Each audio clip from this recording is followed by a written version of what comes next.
Hello, welcome back to the Ospreys Nest. We've missed you over the past year, but now that COVID is moving out of our lives, we are ramping up to get you the content we intended when we started this. So for the next few episodes, we will be presenting to you the Lost episodes. These are podcasts that were recorded but never brought to publication during COVID. This first one by far is one of my favorites. It's with John Wells, owner of Oddballs, Collectables, and Claire's Antiques here in Richmond. If you're catching this before the weekend of March 19th, they're having a spring fling and outdoor flea market. Also planned this year is a toy, comic book, and Lego day on April 16th. I'm particularly excited about that one myself. And the RVA Spring Kitchen, Home Decor, and Crafts Market on April 23rd. So head down and see them at 7580 West Broad Street here in Henrico. With that, I present to you Lost episode number 1 with John Wells. I hope you enjoy it. Welcome to the Ospreys Nest, where we talk to up-and-coming entrepreneurs about their businesses, and they give tips and tricks to upcoming entrepreneurs, anybody who wants to start a business. We talk to also about IT and how IT is used in their businesses and how it's changed their business or made their business easier over the years as information technology has evolved, because we are an IT company here at Osprey IT Consulting, and we help all kinds of small business owners, new business owners with their IT needs, anything from email to servers to getting in the cloud, desktops, solutions. So today we are at Dietitians on Demand, filming in their office. So I want to give a plug out to them. They are a dietitianal company who will provide dietitians to any medical field that needs dietitians. If you're looking for a dietitian, head on over to dietitians.com. And if you are a dietitian looking for a job, head over to dietitians.com. They may be able to find the perfect position for you. Their staff is readily available and waiting to speak with you about filling a position with you. Today's guest is an owner of a store here in Richmond, and I got to say, this is one of my favorite places to go in Richmond. This store is like walking into my childhood every time I go there. It has collectibles from the 80s, 70s, 80s, and 90s, Star Wars, Transformers, anything you can think of from that era.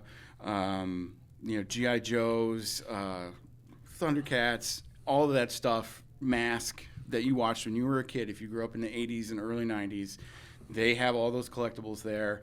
And the great part about it is that's not only what they have there. They have all kinds of other stuff. So when I go revisit my childhood and geek out on what I like to collect, I can bring my wife because she loves to shop at all the other stuff that's in there. And not only that, but they're seasonal. They have amazing things during Halloween, Christmas, you name it. They've got anything you can think of. It's a great place to go. The place is called Oddballs, Collectables, and Claire's Antiques. And today we have John with us from Oddballs and Collectables. How you doing, John? I'm doing great, Josh. Thanks for having me. Yep, thanks for joining us today. Sure. Really appreciate it.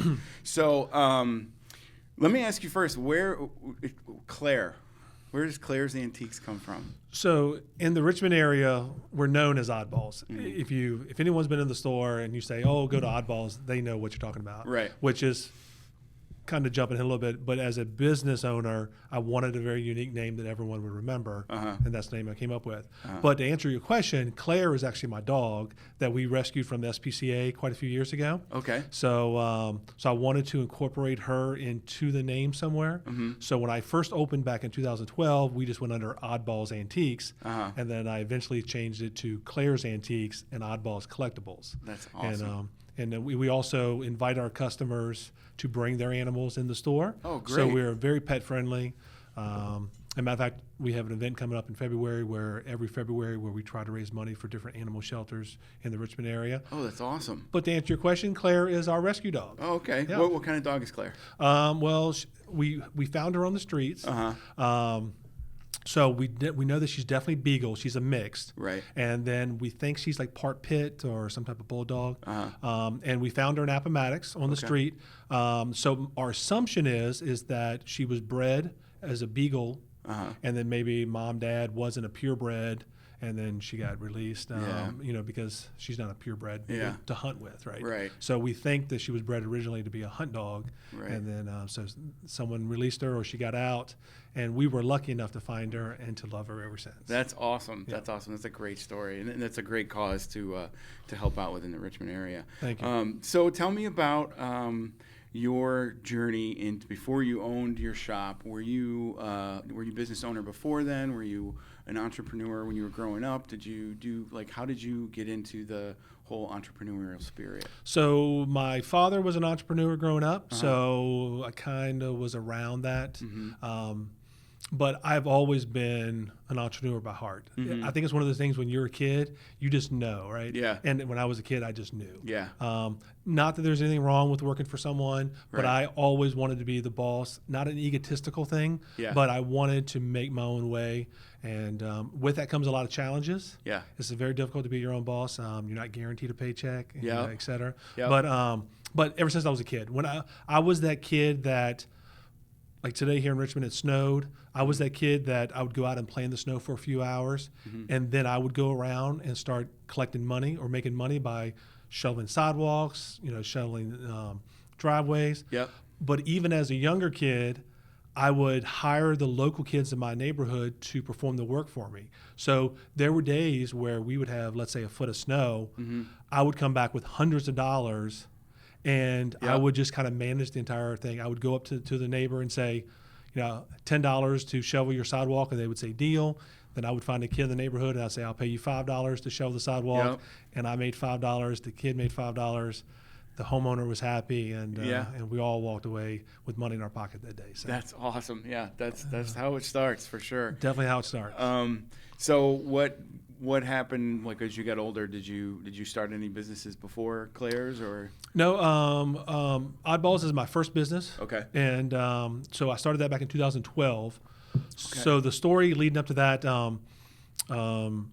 I have an undergrad degree that I paid for myself. Mm-hmm. I have a master's degree that I paid for myself. Mm-hmm. I'm proud to say that I went to school full time. I worked full time. Mm-hmm. So I am a hard worker. I have always been a hard worker.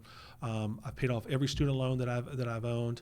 Never received a dime from anyone. I paid my entire way through school. So that kind of gave me my basic knowledge of accounting, marketing, how to run a business, in anticipation to one day starting my own business, which was Oddballs. So that was always on the back of your mind always. As you were going, okay. I didn't know exactly what I wanted to do as far as my business when I was growing up, especially in my 20s and 30s. Yeah. So it wasn't like Oddballs was out there for 30 years. Right. I just knew that at some point in my life I was going to start my own business. Okay. And I knew the idea would come to me at some point when I was ready. But I proactively made sure I had the education behind me. Because again, when you run your own business, if you have to, pay attorneys, pay accountants, it gets very expensive. Yes. So I figured if I was able to gain that knowledge myself, then I could do a lot of that work myself. Even negotiating commercial contracts, which is what I have to do for my business. Yep. I did all that myself. I didn't have to hire an attorney. I negotiated my own contracts. I filed my own tax returns for myself, my business, et cetera. So you kind of have to prepare yourself. Yeah. It's not something you just leap into. Yeah. But with that said, I worked in corporate America up to the point that I started Oddballs in 2012. Okay. And I worked for some very large corporations, and that was done on purpose because I wanted to see how a large operation functions and works and their day-to-day operations. And then from there, that kind of gave me the base on how to move forward with my own business. That's amazing. Actually, it's funny you say that because that's how I do my business. I do everything myself. I'm getting to some of the stuff because I'm just starting out over the last year.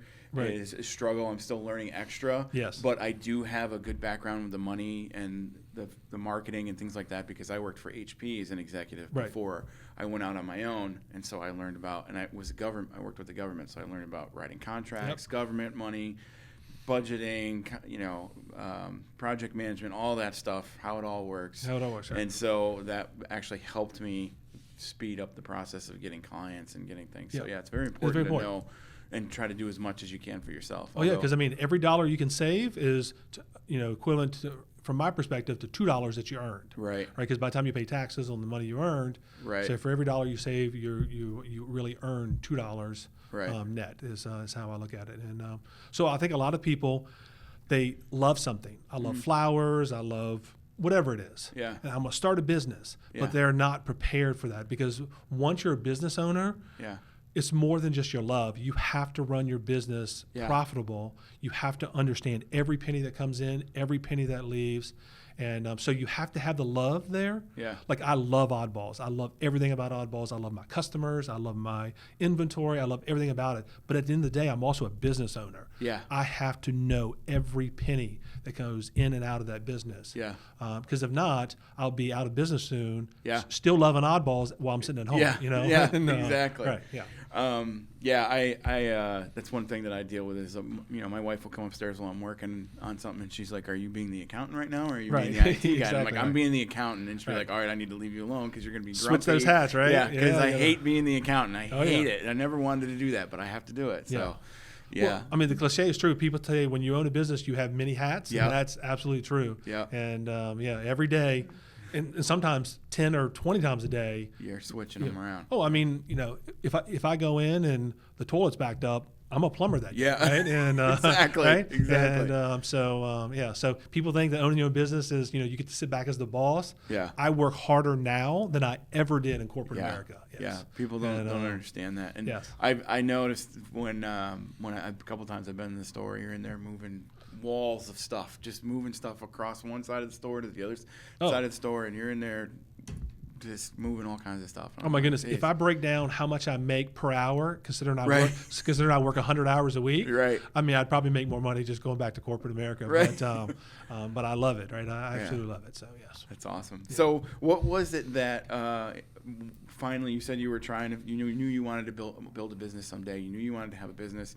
What was it that finally gave you your inspiration to open Oddballs? Okay, so actually the inspiration was, other than my self-inspiration, corporate America kind of pushed it on me. Yeah. And so I worked at a large business here in Richmond. Just about every job I've had since college was with a large corporation. And I was with them for 8 years. Right. And I actually loved my job. Yeah. And because I was complacent, right, they were paying me nice. My salary was vacation time. Yeah. I kind of kept putting my dreams on hold. Right. And then one day they came to me. I walked in the door after 8 years, and they brought me to a conference room very similar to this and told me that the company was filing bankruptcy and we had all lost our job. So it was at that moment that I realized, and that pushed me to say, you know what, I'll never be in the position again where someone else will tell me when I get a paycheck and when I won't get a paycheck. Yeah. So from that moment, and that happened in 2008.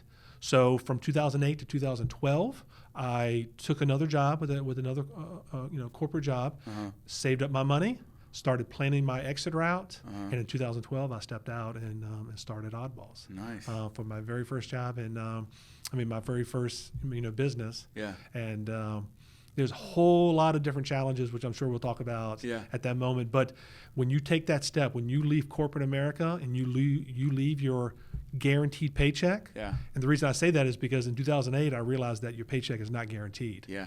Any day can be your last day. So you have this facade of that it's a guaranteed paycheck. Yeah. And but it's really not, right? Right. But that's what pushed me is I lost my job that day, and so I said, okay. So now, but I proactively planned my exit, right? Right. In other words, I didn't just rush out and start my business. Right.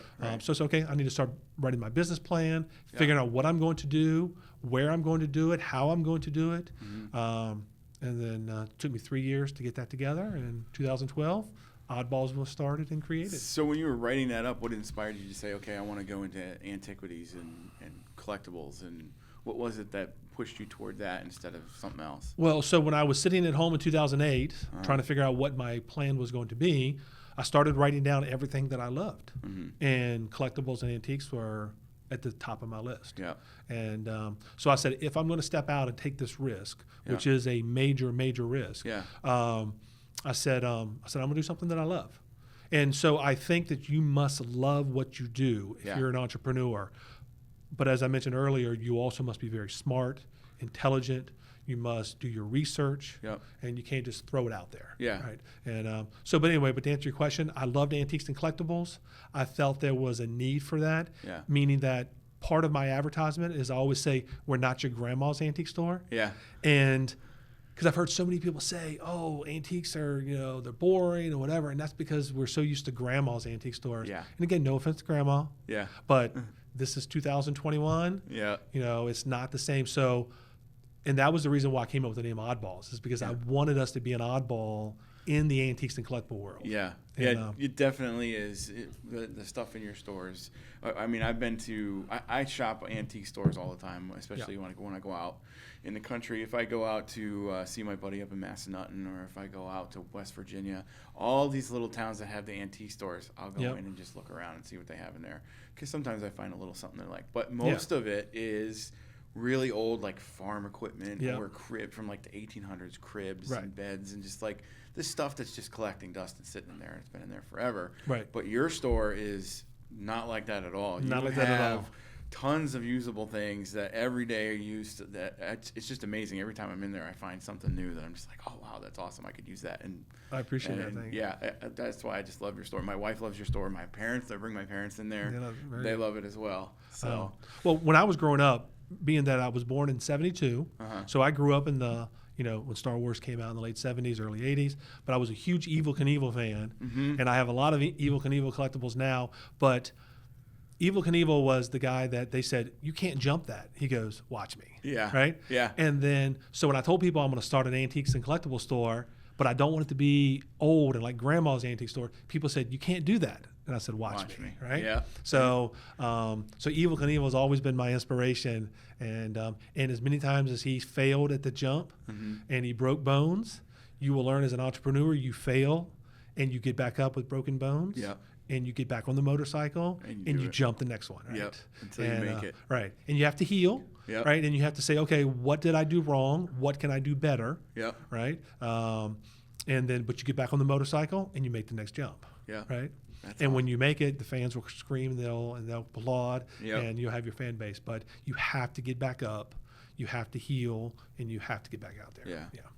So you guys were actually in a smaller spot just a couple of years ago down here on Broad Street, right? Yes. And you're still on Broad Street. You're just a little bit further way down, but you've expanded a whole lot, yes. A whole lot. Because I remember I started shopping your store when it was in the smaller location there. Yes. By what is it? By Big Lots. Fountain Square. Yeah. Fountain Square. Yeah.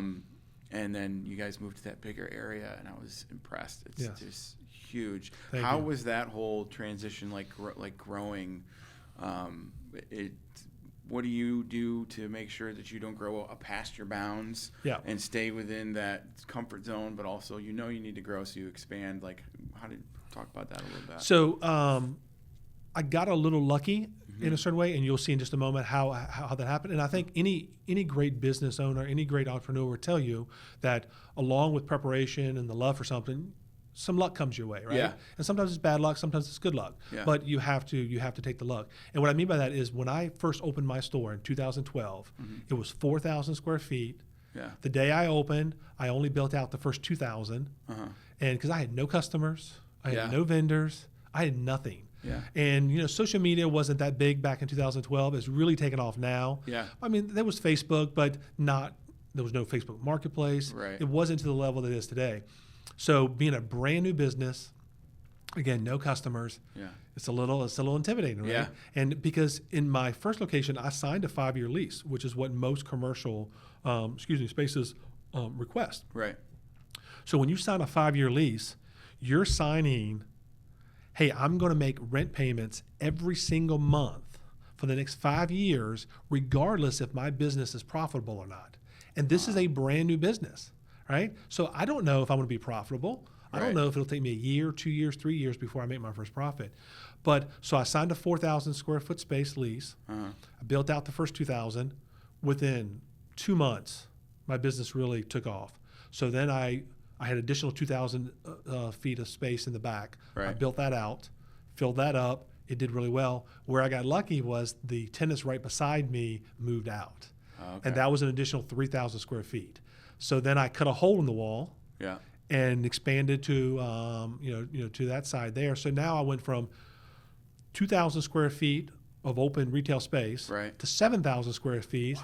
But then I was full there, right? Right. Customers kept coming in. We were filled, but I was signed to a lease. Yeah. And so as soon as my 5-year lease ended in 2017, then I was able to move to my space now, which is 16,000 square feet. Wow. And so I have 12,000 of that square feet built out for retail. I have another 1,000 square feet built for restrooms or whatever.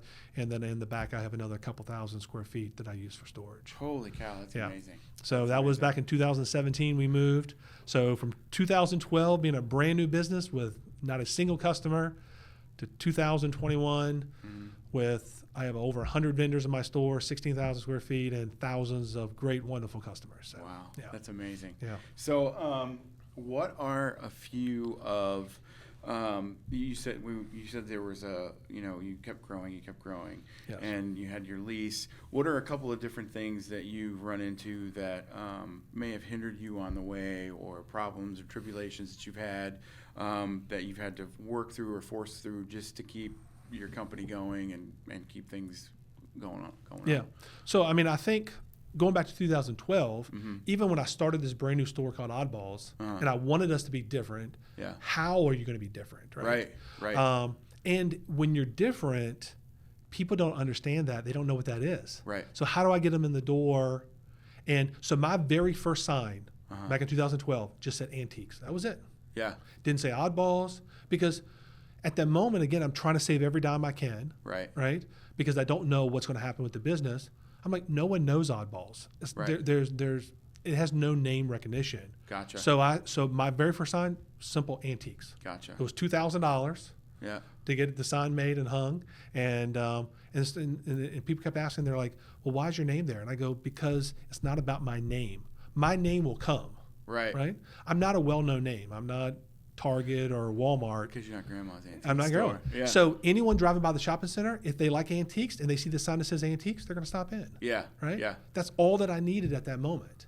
And so that was your only marketing, was just your sign. That was it. You didn't have anything else. No radio spots, no commercials, nothing in the newspaper. Couldn't afford it. Nothing. Because if you reach out, no offense to anyone in the radio industry, right. but if you reach out, if it's a 30-second commercial on the radio, it's thousands of dollars. Yeah. And again, being a brand new business, you have to save every dime that you can. Yeah. And now, fast forwarding, Facebook Marketplace has been tremendous for my business because you're able to advertise for a small amount, and I can target my audience. I can target by area. Like if I want to target Henrico or Goochland or Chesterfield or Ashland, I can target by people that have interest in antiques or flea markets or yard sales. Yeah. So, and with most general advertisement, that's very difficult to do. I'm throwing an advertisement piece out there. Right. On the radio, for example, thousands of people may hear it, but maybe only 10 people are interested. Yeah. And I just paid for thousands of people to hear my ad. Yeah. And they're like, I don't like antiques. I don't care about antiques. That's true. So, so that was very difficult at the beginning. Yes. So it was, but I knew as an entrepreneur that once I got the customer in the door, the best advertisement I had was A, for them to want to come back, and B, for them to tell their friends. Yeah. And I knew that once that started, that snowball would take place. Yeah. But first at the top of that list is getting them to want to come back. Yeah. Right? And so they walk in the door and they go, oh, you're this brand new business. I don't even know your name. It just says antiques. Yeah. Who are you? I don't know you. I don't know anything about you. Why would I want to come back? Right. And I think every entrepreneur has to think of that. Doesn't matter what your business is. Right. What's going to make that customer repeat? Right. And repeat customers is the success of any business. Yeah. Especially when they're telling word of mouth, it's getting out. Oh, like, no question about it. Go there. Yeah. Question about it. Yeah. And so in my opinion, that is the best advertisement you can get. Yeah. When your friends tell you, go here, this contractor does great work at a great price. You know, it doesn't matter what the business is. When someone recommends you, that's the best form of advertisement you'll ever get. Yeah. Yeah.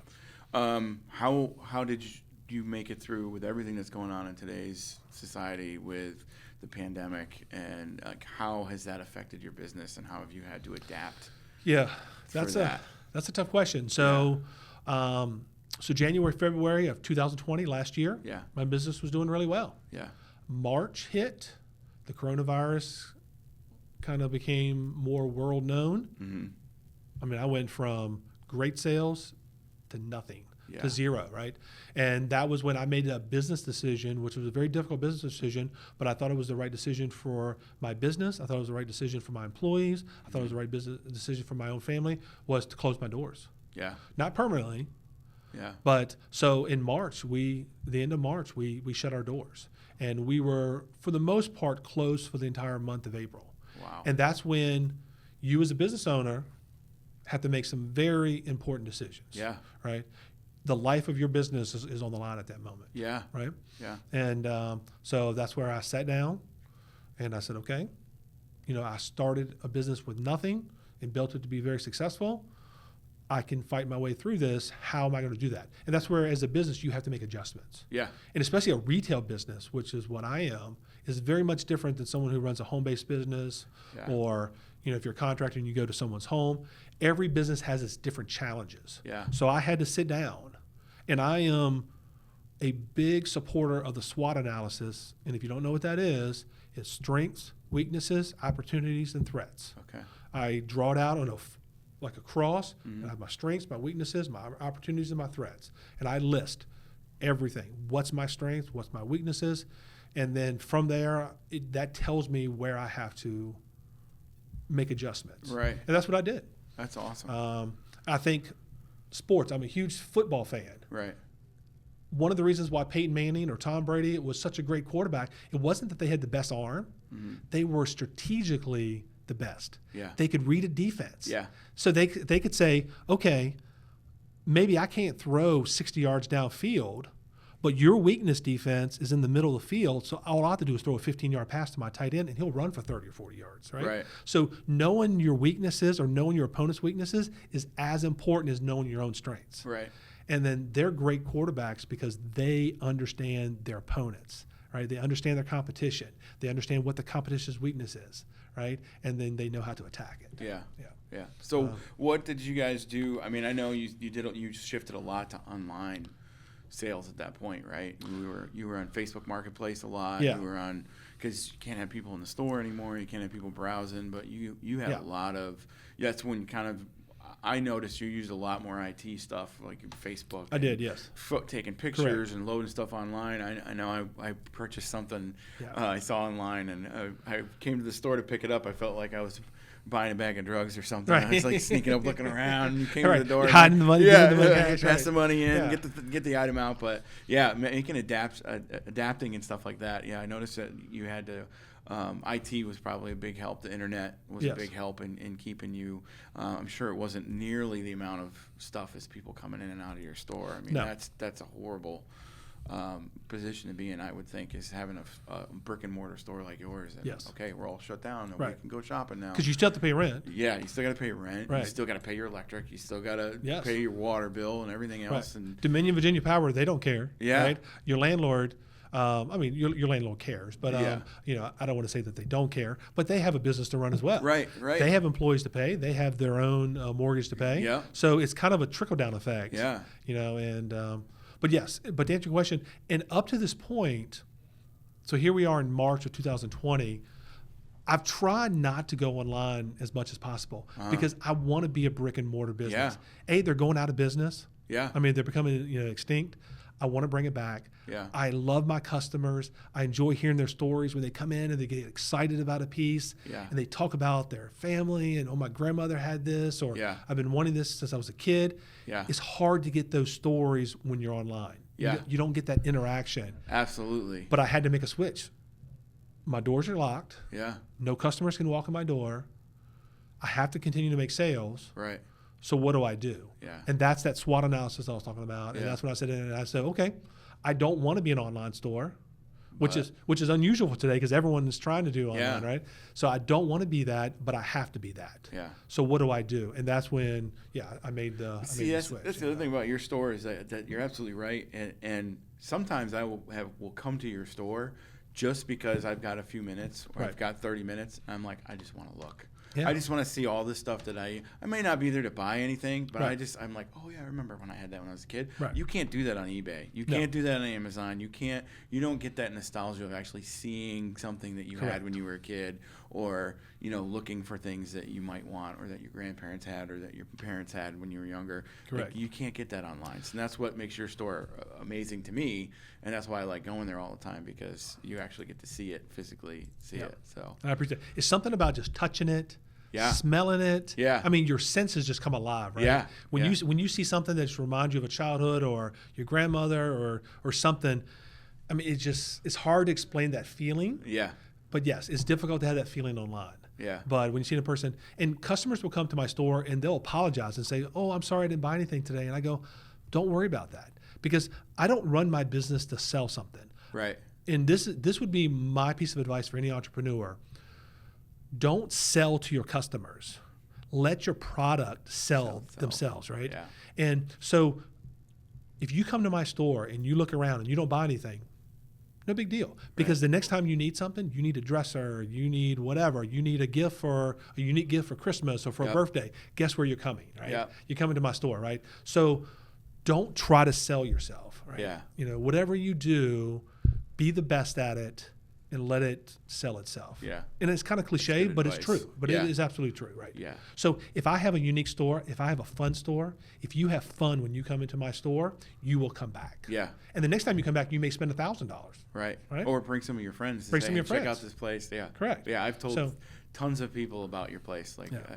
I'm just because of the way, and I think I tell this to my friends all the time. I'm like, Gen X doesn't have a title. Right. Like, you've got millennials, and Gen X never had a title. I think it's because, now we could probably call ourselves the nostalgia generation, Yes. because Gen Xers are very nostalgic Right. about when they were kids and the stuff Right. that they had and the things that they did. And I think if we were to name Gen Xers, it should be the It should be nostalgia. that. Nostalgia generation. Well, if I can put 2 points around that.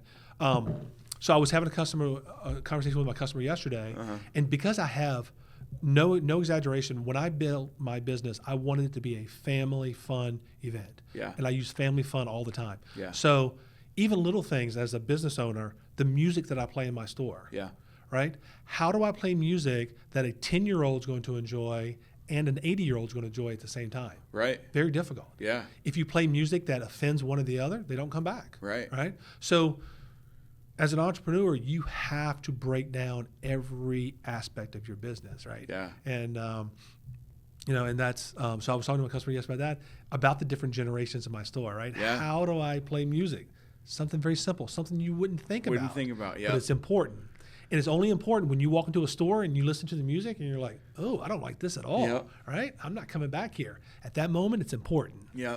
But somebody had to proactively think about that Yep. before it happened. It just doesn't happen. Yeah. Like I don't walk in my store and just music starts playing, Yeah. right? And A lot of, and I'm learning that the more I talk to people in different industries, and I talked to my cousin who owns a transport company, and one of the things he told me was that the road signs are the last things they change when they do construction. If you're driving a truck and it's 11 feet high, Yeah. and the road sign for the bridge says that you have 11 feet of clearance, but they paved the road last week, you don't have 11 feet of clearance anymore. You have to look that up before you do your run, Yes. because the sign changes last. Right. They've already paved the road. It says 11 feet of clearance, and you drive your truck under there, and you get jammed up on 2 inches of asphalt that they just put down on the road. Correct. But just like the music thing, like there's little things about every industry that, unless you don't love it, right. you're not going to actually focus up on it. And that's why it's really important, like you said, to I love agree. what you do when you start your business, because you're going to have to figure out all those little nuances and all those little things, to make sure that all your customers are happy. Yes. And you can't make everybody happy, but you have to try your best to Correct. do it. So, yeah. But to go back to your question about the COVID, that's where businesses were very put into a predicament. Yeah. Especially brick and mortar businesses. Yeah. Or even, if you're a contractor, people don't feel comfortable with you coming in their home now, right? Right. I need my bathroom renovated. I don't feel comfortable having strangers come in my house. Right. Right. I'm a retail store. Even when my business reopened in May, Right. what do I do to make sure my employees stay safe, my customers stay safe, Yeah. make my customers feel comfortable coming back into my store. Right. Those are all things that every entrepreneur has had to face over the last year that for a lot of us, we never thought about. Right. I mean, when I was going through school and they were teaching us how to write business plans and marketing strategies, we never talked about what happens if COVID hits and your business is shut down and the entire world is shut down. Yeah. That never came up in a single conversation. Yeah. And I would imagine that if you interviewed 1,000 entrepreneurs, 1,000 of them would tell you they never thought about it. Yeah. But guess what? In March of last year, it happened. It hit every single one of us. Yeah. Right?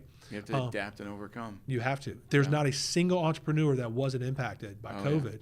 Yeah. And it was nothing that we did. Right? If I don't run my business well and I run it poorly and it goes out of business, that's my fault. Yeah. Right? If I make bad business decisions as an entrepreneur, that's my fault. Right. COVID isn't our fault. Yeah. No entrepreneur spread this virus and shut down the economy. Yeah. But we all had to face it. Yeah. Right? And there's nothing any of us were prepared for. No. At all. No. And it just hit really fast, really quick. Correct. Out of nowhere. And we all had to just deal with it and adapt. And adapt, yes. Yeah. Well, and survive. Yeah. Right. Yeah, and I think that's a true test too. And you know, businesses that are still running like yours, mine, and other people that I've talked to, I think that's a true test to, you know, the strength of your ability to keep your business running, especially going through, you know, pandemic like that. Yeah. And I mean, for me, I was lucky that I didn't build up debt. And when I was building my business, I try to stay away from it like a plague. I do not, you know, pandemic. I try to stay away from it like COVID. Yep. I do not like building up debt because, you know, something like this happens, where are you going to go? Correct. You can't pay the extra bills. You have enough bills as it is. Right. So yeah, that's something that I've always tried to stay within, is stay away from debt. Is that something that you recommend with other? I mean, very much. As a business, you have to have money saved and you have to have as little debt as possible. And debt bothers me so much that every month, if I pay a credit card payment and I pay interest, like it aggravates me because that's money out of my pocket that another business, the credit card company, gets making, right? Yeah. And they make, and so I literally get angry when I have to pay debt. Yeah. Or interest on that debt. Yeah. And that interest is what keeps me from trying to have or try to keep as little debt as possible. Right. Because every $100 I spend in interest is $100 less going in my pocket. Yeah. Or less $100 that I could give one of my employees a bonus, or you know, or do something, or some type of charity event or something, right? So I think as an entrepreneur, when you're sitting down every month and you're analyzing your all your finances, every dollar that unnecessarily goes out of your business should make you angry. Yeah. You know, and because when you get angry, you make changes. Yeah. Right. Yeah. You take action. Yeah. If you're complacent, right? Here I was in 2008, very complacent with my job, wanted a business, but I was complacent, right? And then so sometimes it takes that anger, sometimes it takes outside variables to really give you that push, right? Yeah. So that would be one of my advice to entrepreneurs. Every time you make a payment and a dollar leaves your business that it shouldn't or doesn't need to, you should be angry. Yeah. You know. That's good advice. Yeah. What are some of the? You said you were involved in some charities. Yes. You did where you got Claire. Yes. Okay, so how did you get involved in charities and giving back to the community? Okay, so this will kind of tie into business and entrepreneurs as well. Once you get through Christmas as a retail store, that's your bread and butter, right? And a lot of people don't understand that, but the term Black Friday is a retail term, and because a lot of businesses, from an accounting perspective, when you're in the red, it means you're in the negative. Right. You never want to be in the red. Right. So Black Friday means it moves you from the red, negatives, to the black, which is positive, which is where you always want to be as a business owner, right? Right. So anytime you look at your P&L statement or some type of accounting statement and you see red, that's generally not a good sign. Right. So Black Friday moves you into the black. So a lot of businesses survive on Christmas or the holiday seasons. Right. So as a business, I go, okay, now we're in January. Yeah. February. What do I do to keep my customers coming in the store? Right. Then for me, I said, well, February is a month of love. I love animals.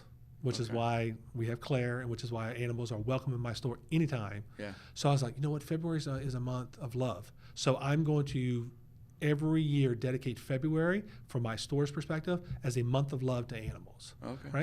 Right? From a business perspective, from a marketing perspective, there's not a lot going on in February. Yeah. I mean, other than Valentine's Day. Yeah. Which you don't need an antique or collectible necessarily for Valentine's unless you're going to give it as a gift. Right. So it was an opportunity for me to give back to animals that I love, but it was also an opportunity for me as a business owner to have marketing and events to bring more people in. Yeah. So this year on Saturday, February 13th, we generally have animals in the store for adoption. Oh, okay. So we have one big event in February. We bring in animal shelters from across Richmond. They can bring in animals for adoption. This year, they don't feel comfortable because of COVID. Right. So we're going to switch a little bit, and we're going to invite all of our customers to bring their pets to the store that day. And we're going to have different events. We're going to take pictures and post them online, and we're going to try to raise money or donations for these animal shelters. Awesome. So just because the animals can't be there doesn't mean that we can't still collect a bag of dog food or monetary donation. So anyone that comes in our store that day, hopefully they'll make a donation. All that will go to our local animal shelters. And then if anyone is looking to adopt a pet, we're going to try to personally get them connected with the different animal rescue events. So, but typically we try to have the animals actually in the store. Okay. All right. Yeah. And that you said that was in February? Okay. All right. So, and then as far as other charities throughout the year, businesses reach out to me all the time. Yeah. And I'm always happy to use my store, my venue, in any way possible to help charities. Okay. Great. Whether it's allowing Girl Scouts to sit out front of my store and sell Girl Scout cookies, or it could be something as simple as that, or something more complex. But okay, yeah, I'll have to make sure to stay away when the Girl Scouts are there because they drain all my money every time I see. We even have they're so good I can't stay away from them. those Thin Mints are just amazing. We even have ghost hunts in our store at nighttime. Okay, and all the money goes to charity. Wow, tell me about that. So you have ghost hunts? So I will say that in 2012, when I started Oddballs, I did not believe in ghosts. Okay. I'm not going to say in 2021 if I believe them or not. Okay. But I would tell you that I've seen more evidence now that leans me toward it. Okay. When you're working in an antique store where everything is old and and then at nighttime when I'm there by myself, right? Yeah. This is part of being an entrepreneur. Yeah. When you're there for hours by yourself and you're closing out bank statements and you're reconciling and you're balancing and I may have seen a few things, heard a few things that kind of raises an eyebrow and go, that was interesting. Yeah. And so with that said, some people who believe in ghosts believe that they're attached to items. Okay. So if I take their dresser, they come with the dresser. Right. Some people believe that. So I said, why not use that as an opportunity? So I bring in local paranormal investigators in the Richmond area. Okay. They bring in all their equipment. Yeah. And we sell tickets. And any customer can come, and we do it at nighttime in the dark. Wow. And we have flashlights, and they have all the equipment, and they walk you around the store, and they try to communicate with the ghost or the spirits, and they record it, and they have all types of sensitive machines that will pick up every little sound. And, I don't know what they're called and exactly how they work, and all the money goes to charity. Wow. And I figured we could all have some fun. Yeah, I didn't know you did that. I'll have to. That's definitely something I will partake in. That's really cool. And if there are ghosts in my store, hopefully they have a little fun as well. Yeah. And and we tell them that the money's for charity. Yeah. So if if they're able to interact with us, then hopefully they have some fun, and maybe they speak a little bit more or tap on the table a little more that day, and all the money goes to charity. So, that's great. Yeah, that's awesome. Yeah. That's really great. So what's upcoming with your business? I know you've got something coming up in March. Is it? Yeah. You got a market outside or a outside market? Yeah, we do. Pre-COVID, we did a flea market twice a year. We did one in the spring and one in the fall. Well, one of the adjustments that I made last year was it was safer to be outside than inside. Okay. At least that's what the experts told us. Right. So as an adjustment I made was I had more outdoor flea markets last year. I think we ended up having 5. Yep. My first year ever doing that. huge success. Yeah. My customers loved it. So this year we're gonna shoot for at least 4 or 5. Oh, that's great. So again, that's where we made an adjustment last year with COVID. It was very positive. Our customers gave us great feedback. Yeah. It was safe because we were all outdoors. All Yeah. the vendors are spread out, and is a positive change for my business, and it's probably something that we're going to adapt and adopt going forward. So Yeah, that's great. yeah. So our very first one will be March the 6th. Okay. And so we have 70 to 75 vendors that will be outside. It's a typical flea market. Yeah. So they show up with a little bit of everything. Okay. And you walk around, you can wear your mask. Yeah. You're outdoors. And just like any flea market, you pay for it right there with the vendor. You negotiate with them. Nice. And pay cash, and everybody has fun. What time does that start? It starts at 8 a.m. Okay. That's on Saturday, March the 6th. Okay.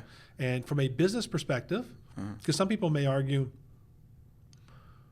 well, if you have an outdoor flea market and you own an antique store, doesn't that hurt your business because people are spending their money outdoors Okay. and not coming inside and buying antiques and collectibles? Right. This is actually the opposite. Yeah. Every time I have a flea market, our sales are normally 2 to 3 times our normal sales. Wow. That's great. Yeah. Yeah. So again, my philosophy has always been don't sell the product. Yeah. Let the product sell you. Yeah. So the thousands of people, the hundreds of people that come to our flea markets are now hundreds and thousands of new customers that I pick up inside my store. So do all these vendors, they also like, do they advertise that they're gonna have a booth on their own advertising, like on their own Facebook, on their own groups, on their Correct. own? So you said 70 vendors. You have Yeah. 70 people advertising to come to this location, which is right in front of your store. Correct. So that's great. That's Yes. amazing. Yeah. And the vendors that are outside the flea market are not my vendors inside my store.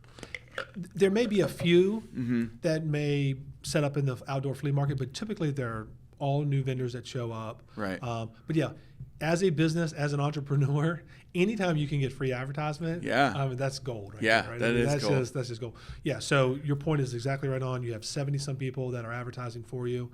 Hundreds and thousands of new people come to my shopping center, come to my store, not my shopping center. I don't own it, Right. but where I am, and while they're there at the flea market, they go, "What's that store, Oddballs? Let's walk in there." Yeah. And I just picked up a new customer for really very little money, and I mean that's a win-win, right? Yeah. And again, once they come in my store, then it's my job to make sure they come back the second time, Right. and the third time, right? Right. So, so as long as I'm doing my job inside, then my business will continue to succeed. Right? Wow, Yeah. that's amazing.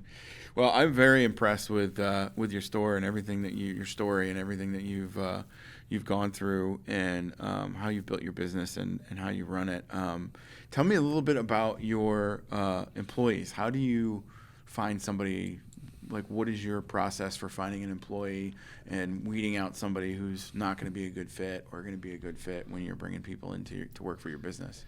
Yeah, and that's so. When I was in corporate America, I hired employees. And then now, as a small business owner or entrepreneur, I hired employees, and they're kind of different. Yeah.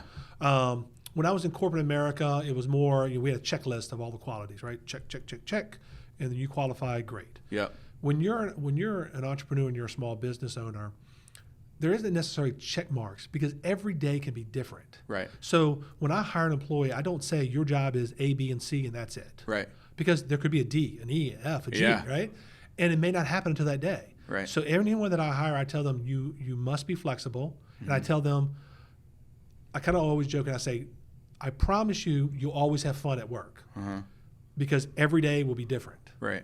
But at the same time, every day will be different. Yeah. So there's no, here's your job description. Yeah. Here it is. And when they go, wait a minute, that's not part of my job description. There's no job. When I fill out an app, or when I submit like an online job posting, I kind of give a vague job description, Right. but it's not very detailed because I don't know. Yeah. Right?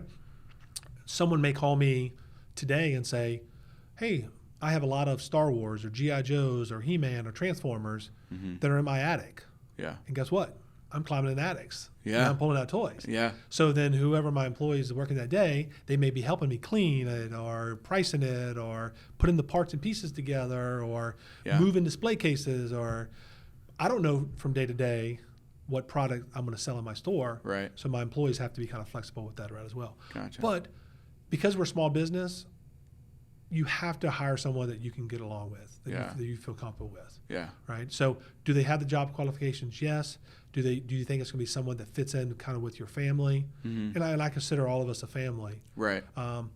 Just like most people, when you go to work every day, a lot of times you're with your colleagues more than you are with your own family, right? Right. Yeah. So we we like to have fun. We're very informal. So do you kind of fit in with that mold? Yeah. But most importantly for me is customer service. Yeah. Oh yeah. Yeah. I mean, right? A retail store, customer service is priority number one. Yeah. How are you with the customers? Yeah. That's how. So is there any like certain red flags that you would look for, or something that, I mean, for anybody out there who's going on to interviews for anything that you would suggest as the entrepreneur who's from the hiring side of the table, say, these are things that you should present yourself as if you're really looking to get a job, and these are things that you should avoid. Is there anything that sticks out that?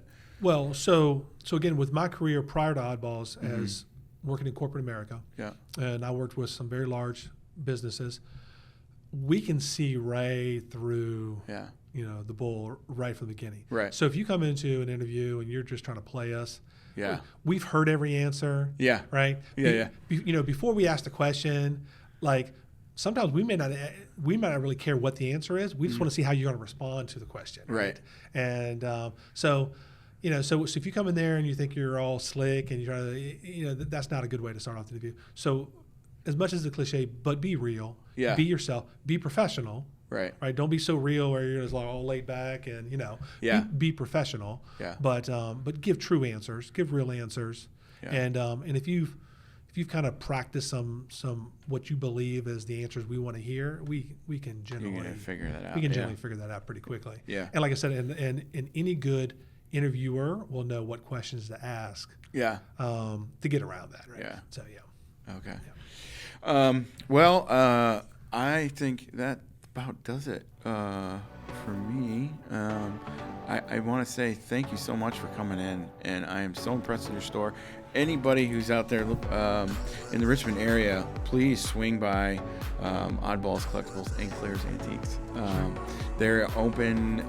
What are your hours now? So we're open 7 days a week, Monday through Friday, 10 to 6, Saturday 10 to 7, and Sunday 11 to 5:30. Okay, then swing by and check it out. Even if you just stop by just to take a look, I tell you, if you are a Gen Xer and you have those memories of all those Saturday morning cartoons, which nowadays you don't have that. It's cartoons 24/7 if you want. The kids get them all the time. We used to have to wait for Saturday morning and make sure to catch it. There was no DVR. Eat your cereal. And watch your cartoons.